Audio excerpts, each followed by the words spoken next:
In the city of Port Harcourt, Mr. Benson's corruption in government is as notorious as his offensive body odor. But when a routine verification exercise threatens to expose his dark secret, the tension is high and everyone becomes a suspect. Dive into a tale where falsehood runs deep and the truth more dangerous than anyone could imagine. This is African Echoes by Nyene Kingdom. Many years back, in the heart of Port Harcourt, a bustling city in Rivers State, there was a government ministry responsible for purchases and supplies of stationeries and office equipment to other agencies of government. Many government workers would want the lobby to be posted to this ministry. It was believed that if you can find your way to this important ministry, you would not depend on your salary, as little money will be coming to you as you carry out your official responsibilities.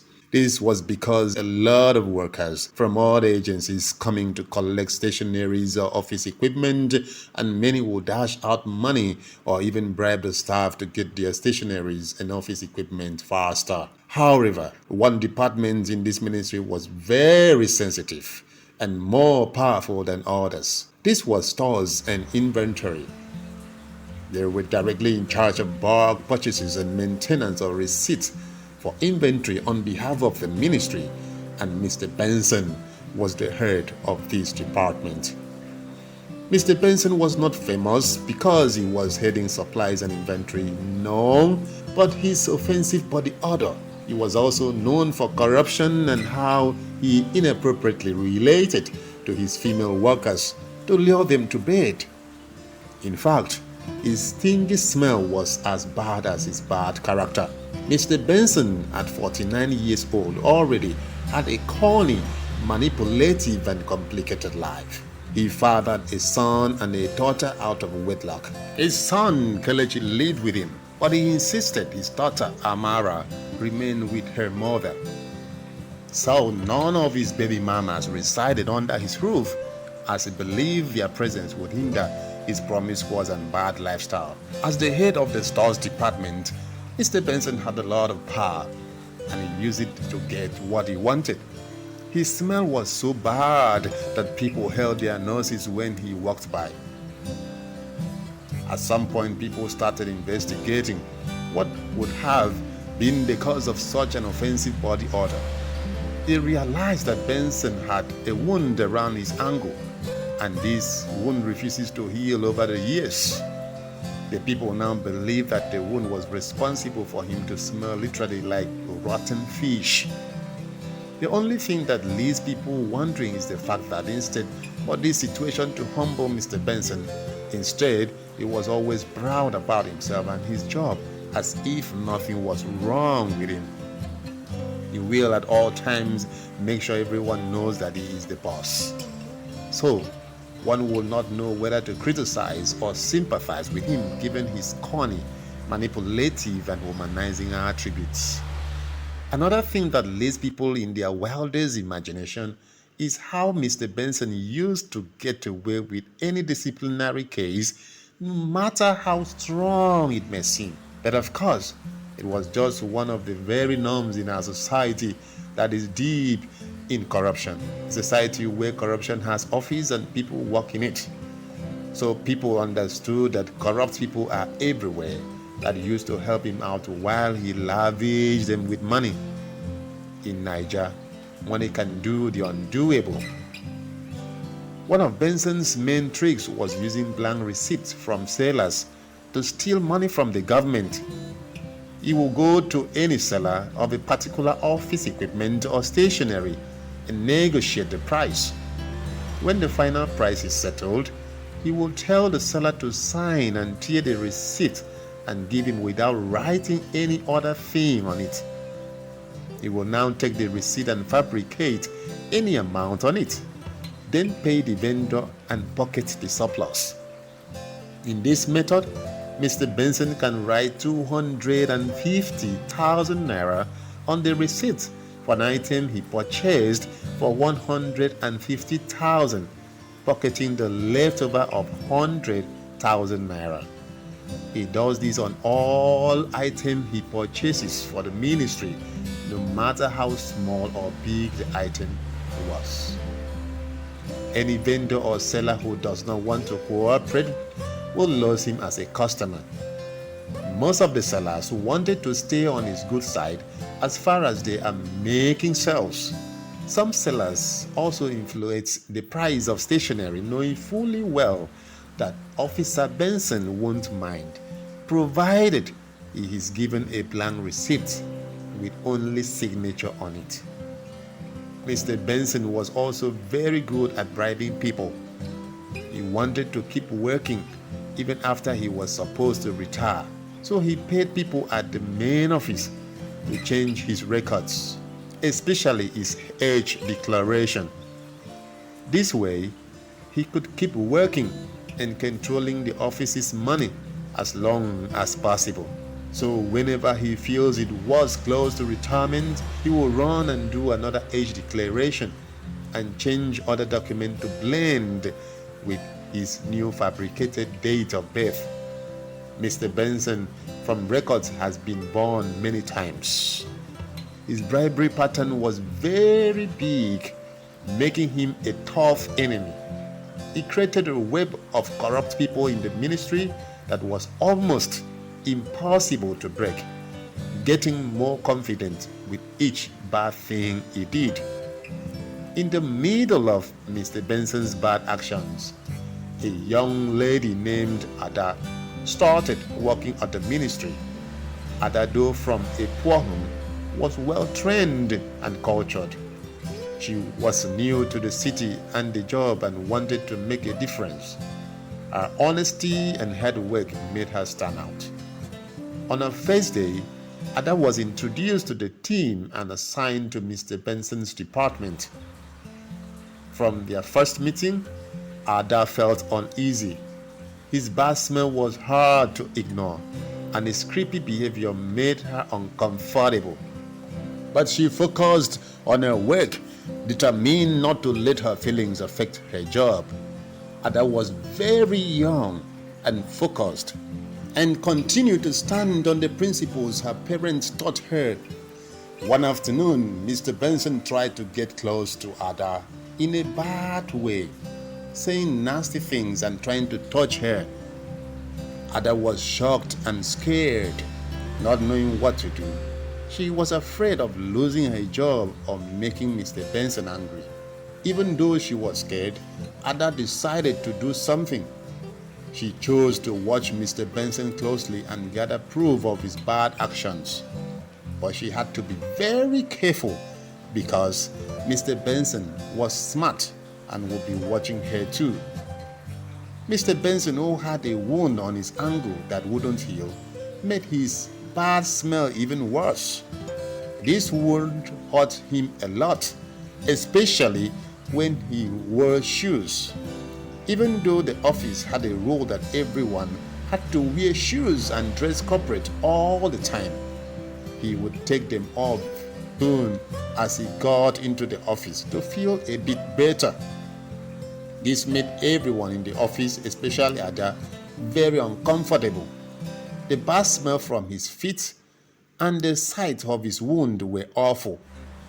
Even during lunch breaks, Ada wanted to eat in peace. Mr. Benson's presence was unbearable. Sometimes he sees Ada eating. He removed his socks and put his legs on top of the table, making the order to go in the direction of Ada. Mr. Benson did not like Ada at all, especially as she resisted his inappropriate advances towards her. She would scold, abuse, and shout at her on every little thing, calling her names like little brat, idiot, and the rest. Coming from a poor background, Ada couldn't afford to complain to the management. As a new worker and yet to be fully confirmed, she feared losing her job if she spoke up. She put up with Mr. Benson's presence and the bad smell, hoping that one day she would find a way to show everyone how bad he was. Ada started her investigation quietly.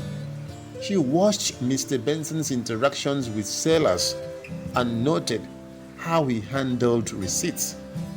She recorded his conversations whenever she could, being careful not to be caught. Ada also reached out to Mr. Bassi, a new seller who had just started working with Mr. Benson, hoping he could help. At first, Mr. Bassi was hesitant, but eventually agreed to help Ada. He was troubled by the strange things Mr. Benson asked for, like blank receipts. Together, Bassi and Ada began to gather the proof they needed. But the help you want me to render will make me lose Benson, my big customer, Bassi told Ada. Many sellers pray Benson becomes their customer because he buys in millions for government. This makes him a well sought after customer. Please, don't make me lose money by assisting you to unravel Benson's dark secret, Bassi added. Sir, why would you join the multitude to do the wrong thing? Why can't you be different? At least prove to your generation that in our society we still have upright people in business, Ada explained. It's okay, Ada. I have heard you and I am willing to cooperate to expose Mr. Benson's, he stated. As the proof piled up, Ada decided it was time to tell someone in charge. She sent an anonymous letter to Mrs. Johnson, the head of the ministry, explaining Mr. Benson's bad actions and including some of the proof she had collected. Mrs. Johnson, known for being strict and honest, took the letter seriously. She called Mr. Benson to talk about the concerns raised. Mr. Benson, quick thinking, as always, denied everything, claiming someone was trying to blame him for things he did not do. Even though Mr. Benson denied everything, Mrs. Johnson decided to watch him closely. Sensing trouble, Mr. Benson began to act better, trying to look more professional. He even started using perfume to cover his bad smell, though it didn't help much. To further distract people, Mr. Benson planted false proof against another co-worker, Ecom, hoping to take the attention away from himself. This new problem made everyone nervous and distracted, making it harder for Ada and Mrs. Johnson to focus on Mr. Benson's bad actions. He paid a messenger to put a letter carrying some money into one of the files that the officer was handling. The letter carried the co-worker's name and signature, and the content was how the officer wanted a fellow colleague to be robbed by an organized gang in the city. Mr. Benson knew once the file is sent out to a senior officer for action, his colleague will enter into serious trouble because it will appear as if the colleague forgot to remove the letter he intended to send to the robbery gang, and God made a way for him to be exposed. Ecom was arrested by the police to explain the content of his letter. He couldn't prove that he was not the one who wrote the letter to the organized gang in the city. His signature was well forged, and there was no way he could deny that he knew nothing about it. As Mr. Benson continued his bad actions, the situation grew more complicated with the arrival of another worker, Mr. Dan. Mr. Dan, a new staff, was sent to Mr. Benson's office. In a short time, Dan and Ada became close. Ada likes Mr. Dan a lot. Sincerely, they had a lot of things in common. Dan was hardworking, humble, and sociable. Ada had a conversation with him centered around Mr. Benson and all his bad behavior. I have observed you these past days, and I can say of the truth, you are an upright and dynamic young man. Always punctual to work, stay on your duty posts, and never complained about Mr. Benson's nasty attitudes. You have really encouraged me," Ada told Dan. What else will I do? Ada, do you know how many applications I wrote before I got this opportunity? Do you know I have been on the streets looking for job but to no avail? I can't allow the devil to use someone to take away what puts food on the table. So I have determined whatever our boss does, I will tolerate him, at least till my appointment is fully confirmed, Dan said while Ada nodded in agreement. He gained Ada's trust and they shared information and planned their next steps together. Impressed by Ada's dedication, Dan worked closely with her, comparing notes and gathering proof. Together they made a strong case against Mr. Benson. To distract from his troubles, Mr. Benson pretended to have a breakdown. He claimed that he was so down in health, hoping to get sympathy and distract people from his bad actions. His act was convincing, and many co-workers began to feel sorry for him. Some staff who had benefited from his dirty deals were praising him that he is the best director in the ministry. Mr. Benson was also a giver. He will be giving money to all the co-workers, especially when the month was about to end. Many staff will come begging money, and he was always nice in that aspect. This aspect shielded his corrupt and manipulative acts, because as far as a staff gets money from him, they started singing praises for him. They even called him good man when he was clearly a bad man.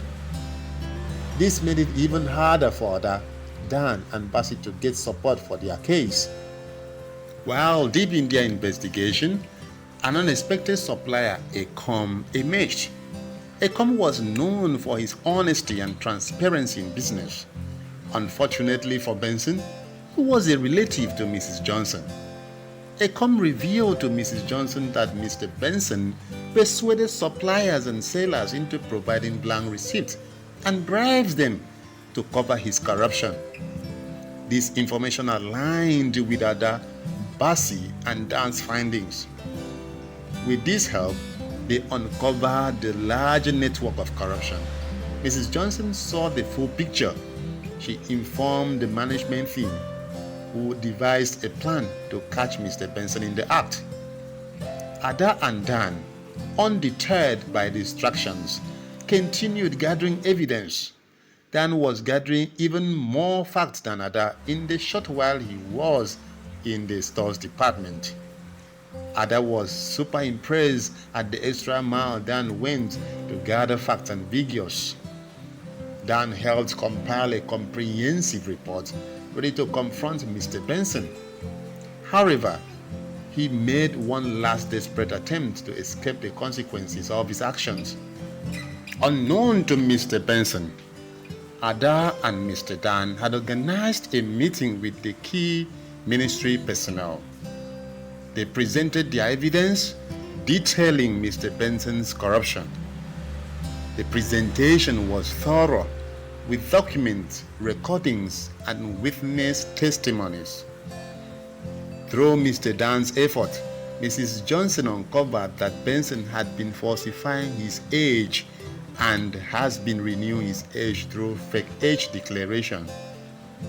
Mrs. Johnson and Dan actually planned on the best plot to arrest Mr. Benson without Ada's knowledge. Little did Ada know that Mr. Dan was an inspector planted as an undercover to unravel the secret of Mr. Benson and his many crimes. The State Security Services, in collaboration with the ministry, disguised him as a new staff to help in effective investigation of Mr. Benson and his partners in crime. Through the professional advice of Mr. Dan, Mrs. Johnson announced a date for personnel audit, an exercise that all staff of the ministry will have to physically present themselves for verification. Otherwise, they risk losing their jobs. This is one exercise that everyone must attend, especially heads of department. As the day of the verification exercise approached, Mr. Benson became increasingly desperate. He decided to make one last move to meet the head of the team once they arrive. Good morning, Mr. James. I understand you are in charge of the verification exercise. I was wondering if we could discuss my records. Mr. James looked up from his desk. His expression sterned. Good morning, Mr. Benson. There's nothing to discuss. The verification process is straightforward. You need to provide valid documents and your records will be checked.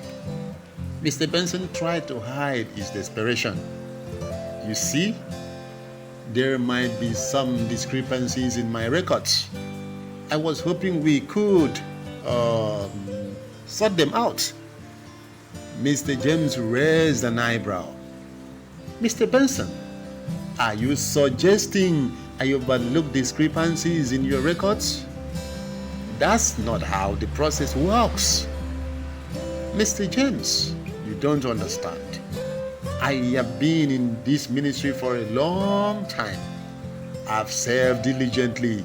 Surely, there is some way we can resolve this. Mr. James leaned back in his chair, his eyes narrowing. Mr. Benson, you've overstayed your mandatory 35 years of service, and you are over 60 years old. You should have retired over 10 years ago.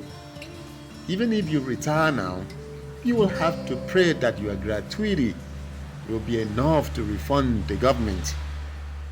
Mr. Benson felt a cold sweat break out on his forehead. Mr. James, please, there has to be a way. Mr. James' voice was firm and unyielding. No, Mr. Benson. You've been a corrupt government official, manipulating records and cheating the system. This ends now. The government will recover the money for all the years you have overstayed. At this point, Inspector Dan, who had strategically positioned himself with his men, moved in. He was shocked that a young man he used to abuse in the office for no reason pulled out an identity card. Hello, Mr. Benson. My name is Inspector Dan from D Division of the Nigerian Police Force.